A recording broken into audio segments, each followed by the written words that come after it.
Kasabay ng pagtatala ng 7.1% GDP growth ng bansa, patuloy namang lumalakas ang piso kontra dolyar. Ayon sa mga stock analysts, patuloy itong gumaganda ang klima ng pagnenegosyo at pagdagsa ng pamumuhunan sa bansa. Alamin natin ito sa ulat ni George Bandola. Patuloy na lumalakas ang capital market ng bansa dahil ito sa mas malakas na piso laban sa dolyar. Ilang bansa sa Asia ang malakas din ngayon pero Pilipinas lang ang mas angat at mas panatag ayon sa mga stock analysts.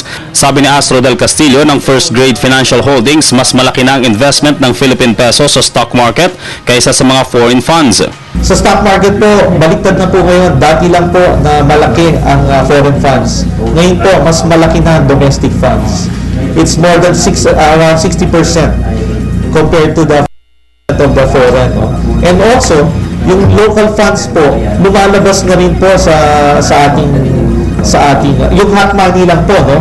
Nag-i-invest na rin po kami sa Thailand, no? Sa ibang Asian countries, no?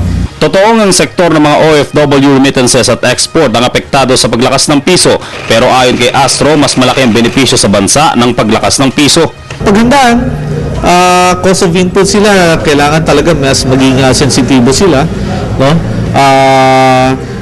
Maghanap rin sila ng ibang posibleng yung hedging strategy nila, kailangan maiayos sila para naman hindi sila masyadong tamaan talaga ng isang mas malakas na piso. No? Sa susunod na taon, pwedeng pumalo pa daw sa 39 o 38 pesos ang halaga ng piso kontra dolyar at wala raw magagawa dito ang Bangko Sentral maliban sa ilang pagkakataon. They can intervene as long as it's a balancing act, no. They need to balance it, no. Kung masyado naman mabilis, they need to control it. But they cannot totally defend the peso. Mahirap 'yan. Para sa Telebisyon ng Bayan, George Bandola.